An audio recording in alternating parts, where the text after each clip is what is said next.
Welcome to Feng Shui Living, the podcast designed for busy women who want to de-stress, live with intention, and create a home that truly supports their well-being. Each week, I'll bring you practical tips, insightful ideas, and simple strategies to enhance both your home and your life. Let's get started. Hey friend, I want to share something special with you. If you have a book idea but don't know where to start, then this is for you.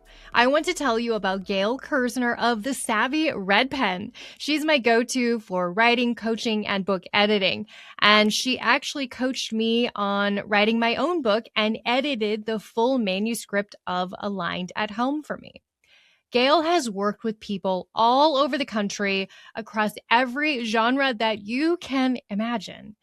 And if you've got that idea but aren't sure what that first step looks like, then she is your go-to. Her 5-day nonfiction writing challenge kicks off on September 14th and runs through September 18th. And there are only 8 spots available.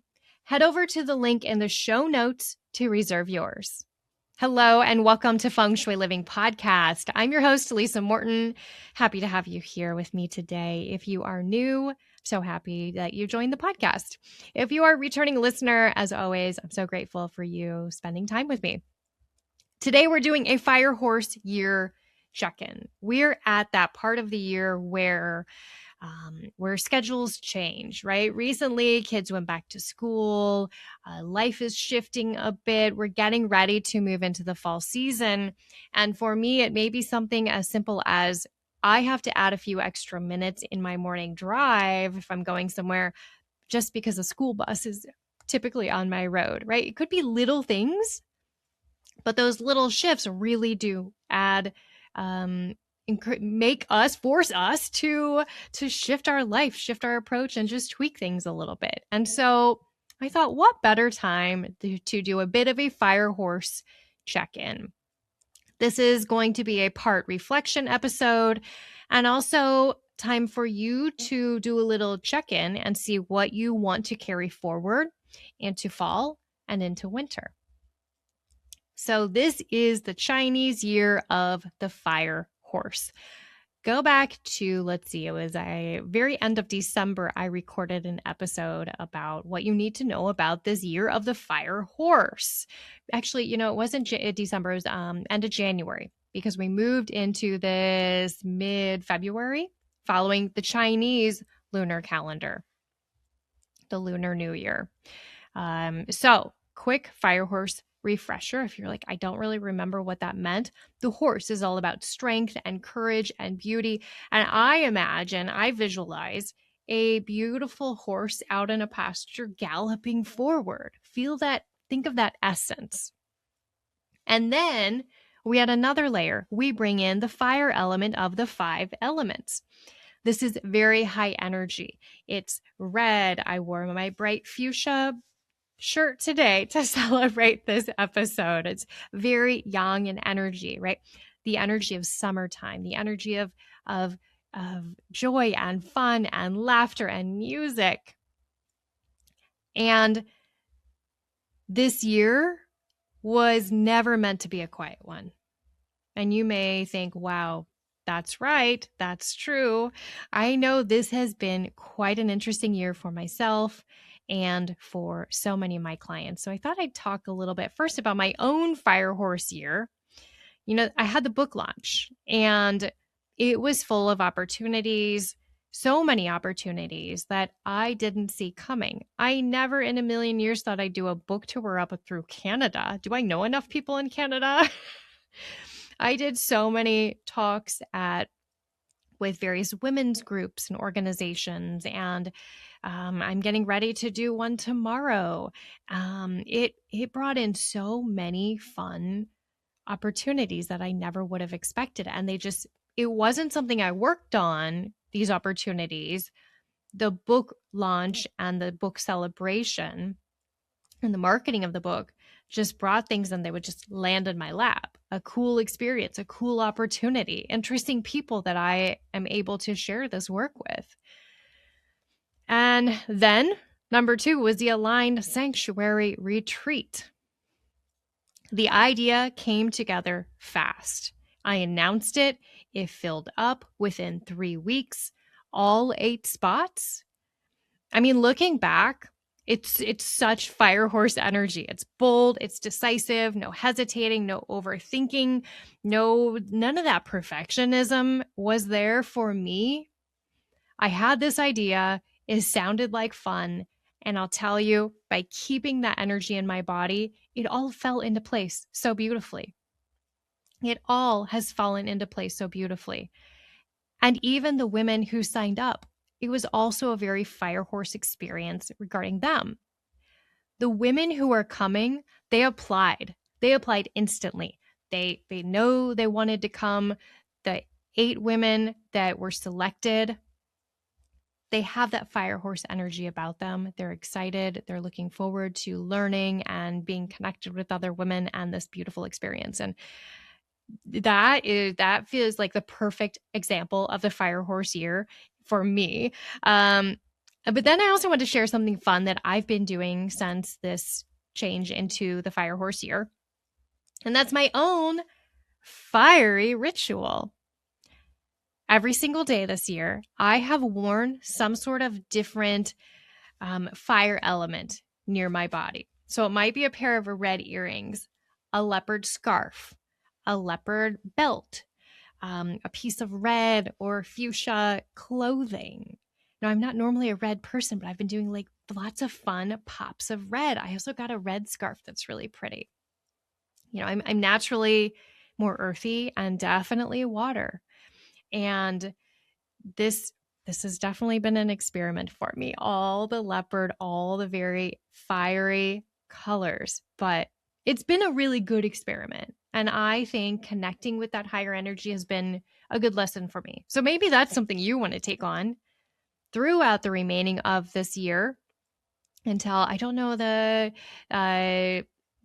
Chinese New Year is on a rotating date. So I don't know the date next year, but maybe until then, or until of the end of this calendar year, December 31st, maybe you want to wear some sort of fire element near your body. Or maybe you have a favorite little bracelet with a little leopard detail and you just want to wear that every day to connect with that fire element energy. Give it a try. Let me know how it works out. So let's talk about client stories in really bringing in the fire horse energy. And not only has it been a fire horse year, but it has been a very fiery summer, because summer automatically already connects to, in the 5 element system, connects to the element of fire. So it's kind of like getting in your car and turning on the high beams, right? It's big time. So first I want to share about my client Jillian this summer. She was considering a possible new job, right? She applied on a whim for a role that she said, I have no business applying for. It's never going to happen. I'm never going to get that job. And actually, she was offered it quickly. And she said yes and moved across the country for her dream job. And oh my goodness, did it happen fast. It just all happened so fast. And when it happens fast, kind of like my retreat, it can feel so validating that, yes, this is the right path. This is meant to be, because it's just falling into place beautifully. It happened really fast for Jillian. So even if you are like, I don't think I should apply for this job, I don't know, or ask for the raise, do it. This is your sign to do it. Do it this year and bring in that fiery essence. My client Diana, who I've started working with last spring, Diana hired me to support her through a possible remodel. Shortly after we started working on the home, diving into the Feng Shui, we made some adjustments and they were pleased. But then she and her husband found a house. I think it's like 5 or 6 houses down the street and around the corner. They loved this home. And they loved it even more than their current home. So they quickly sold theirs. They made an amazing deal on this house. Their home sold. They didn't even list it. And I know they got way above what they were going to ask for it. They got a deal on the new home. And it all happened so quickly. So quickly. I got the email from her about what was going on, the move. And next thing you know, I'm on Instagram and I see the moving truck images or video of the moving truck. And I'm just so excited for her. We're working on the new space. I cannot wait. It's just going to be a great fresh start for them. And then I also wanted to share my client, Bonnie. Here's another example. Bonnie ended a relationship. She wanted a new job, maybe a new opportunity in a new city, took a new job, up and moved. Just happened so quickly. It just happened so quickly. We just did an energy clearing of her home, and I actually helped her decide between a few different homes that she was considering. I did a quick review of each of the homes, looked into the numerology, and gave my recommendations. And now we're diving into the Feng Shui layout as she's decorating and arranging the space. So congrats to Jillian, to Diana, and to Bonnie. You know, also, I didn't have it in my notes, but I had another client this summer, Erin, who moved from the Carolinas to Indianapolis. And I think that was kind of a big move. I think it was into maybe a bigger home, and it was a big thing. So very excited for all these clients and all this fire energy supporting them and kind of bringing things to fruition fast. So next, I want to share a few things of what I'm letting go of, and I think I'd love to encourage you to kind of do the same. Earlier this year, I spent a lot of time pushing hard to expand the reach of my book. The effort was very fire horsey, very bold, very high energy, very go-getter, going after it constantly. And now that we're ending this fiery summer of the fire year, I feel a shift. And things are settling a bit.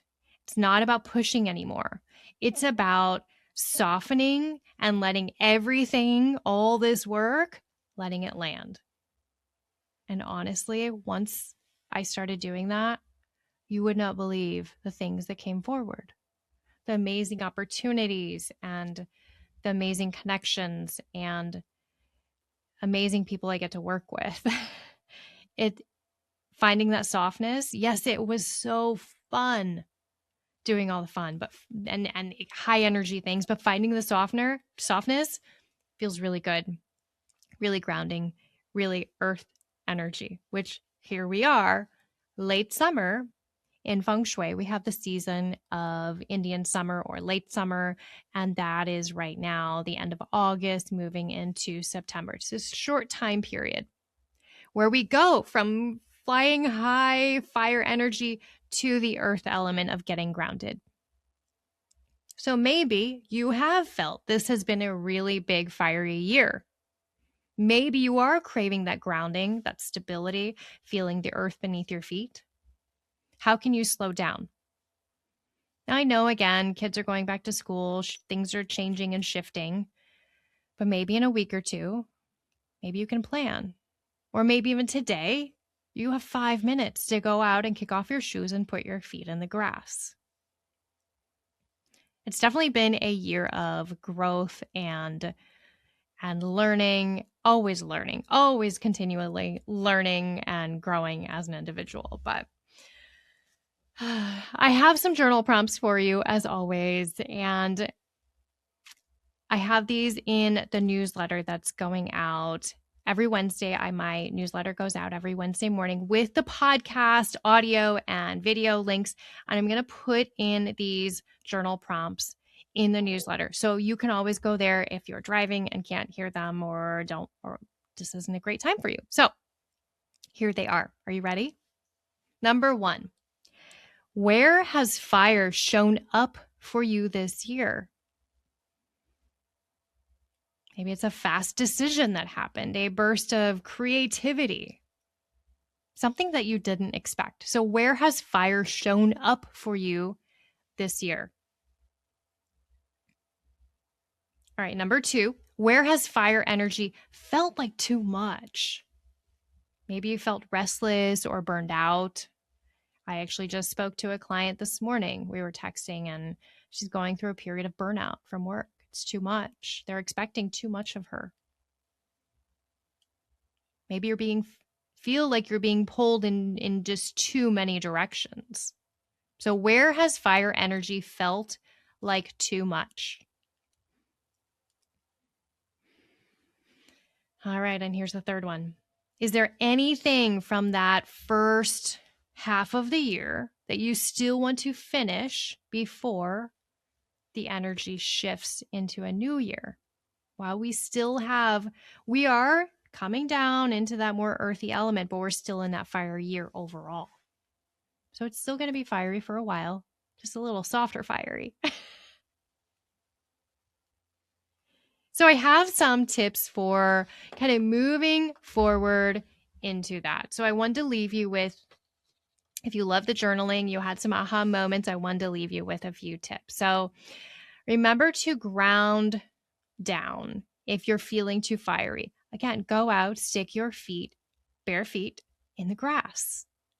If you live where I do and it's cold, this January, you'll think back and really thank yourself for taking those 2 minutes to stick your feet in the grass back in August. You can also think about bringing in some earth tones. If you grounding stable pieces, clay pottery, anything from the earth. Maybe you want to carry a favorite rock or a crystal. I have my red jasper that I've been carrying in my pocket. It's a very nice grounding stone. I have that with me here today. Tip number 2 is to give yourself closure on anything unfinished. We move through these 5 elements and these in Feng Shui, we have 5 seasons, right? And when we get to fall, so after late summer, we then move into fall. Fall is all about completion and harvest, right? It's the metal element. It's bringing things to completion, finalizing, wrapping things up, right? It's not starting something new. So what do you want to finish? What do you want to wrap up and tie up before we then move into the winter season and the season of water? So tip number 3 is you might now want to start layering in a little bit of metal element for that clarity, that focus of wrapping things up. You can bring in some colors of white or gray or some metallics. That will help ease that transition. Just seeing little bits in your peripheral vision, maybe on your body, near your body. Maybe you have a silver bracelet you want to start wearing every day. But then here's tip number 4. I encourage you to keep one fire habit going on purpose just to honor this year of big things, this big year of the fire horse. Pick one adjustment from this year. Again, it could be like my leopard, my fiery clothing, accessories. That's what it was, accessories mostly. Or maybe it's a ritual. Maybe you simply want to light a candle every morning while you're having your cup of coffee. Light that fire and honor and be grateful for this fiery year. It's been something. It's been a lot at times, but it's been so fun and good also. So don't let that go just because we're changing into late summer season and the metal element of fall season. Okay, so keep that fire energy going. If you need any help navigating these waters of this fiery horse year, please reach out. You can always schedule a free 15-minute discovery call over on my website, and I will see you at our next episode. Take care. Special thanks to our sponsor, Elevated Living School of Holistic Design and Feng Shui. For more information, head over to the show notes. If you enjoyed this episode, be sure to subscribe, give us a 5-star review, and share this episode with a friend. We'll see you next time.